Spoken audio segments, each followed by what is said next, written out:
Şardan aksesuar, şardan ayaqqabı və detallar.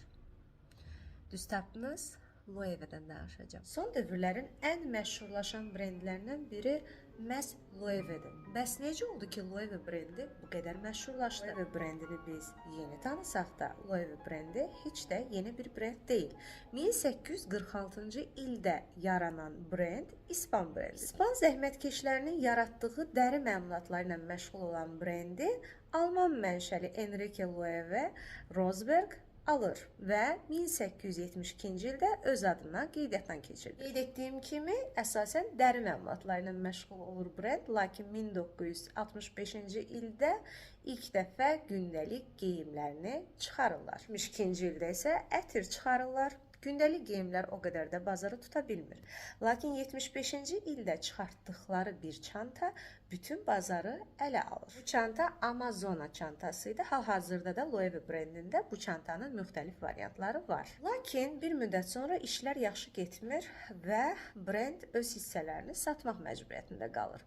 Belə bir zamanda isə 96-cı ildə LVMH qrupu bu brendi alır. LVMH qrupu nə qədər kreativ dizaynerlər gətirsələr də bu brend heç bir halda özünü doğrulda bilmir. Yatmış gözəli isə 2013-cü ildə ayıldan bir şəxs olacaq. G.W. Anderson. Məhz onun adı ilə bağlıdır Loewe-nin oyanışı, yüksəlişi. Biz artıq Loewe deyəndə Anderson'ı həmişə xatırlayacağıq. Bəs G.W. Anderson kimdir? Dedim ki, Jonathan Anderson İrlanddır və o London Fashion College-də öz təhsilini alıb 2005-ci ildə bitirdikdən sonra 2008-ci ildə öz brendini yaradır. Onun brendi o qədər maraqlı bir brenddir. Düzdür, brend özünü 2013-cü ildə sübut edir. Çünki Jonathan Anderson viral olmağı bacaran dizaynerlərdəndir. 2013-cü ildə Jonathan Anderson kişi kolleksiyası zamanı androgen geyimlər çıxarır. Androgen geyimləri bir çox dizaynerlər istifadə edəcək, məsələn 2015-ci ildən sonra, amma 2013-də bunu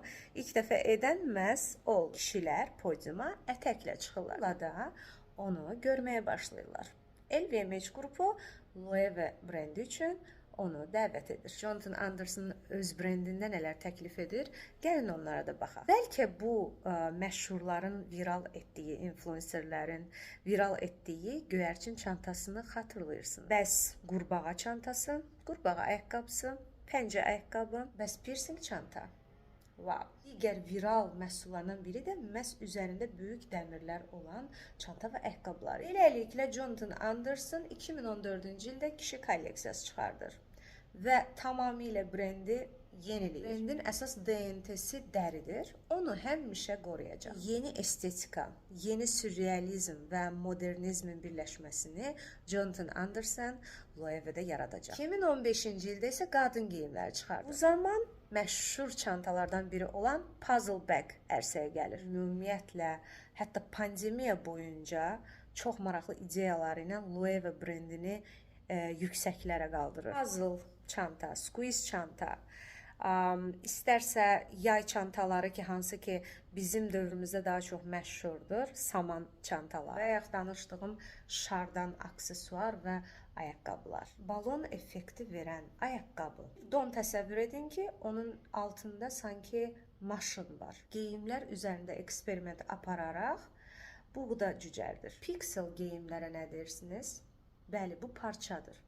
Pixel effekti yaradan parça. Hətta Jonathan Anderson pomidordan çanta düzəltməyi və viral etməyi bacardı. Sən də sizə danışım.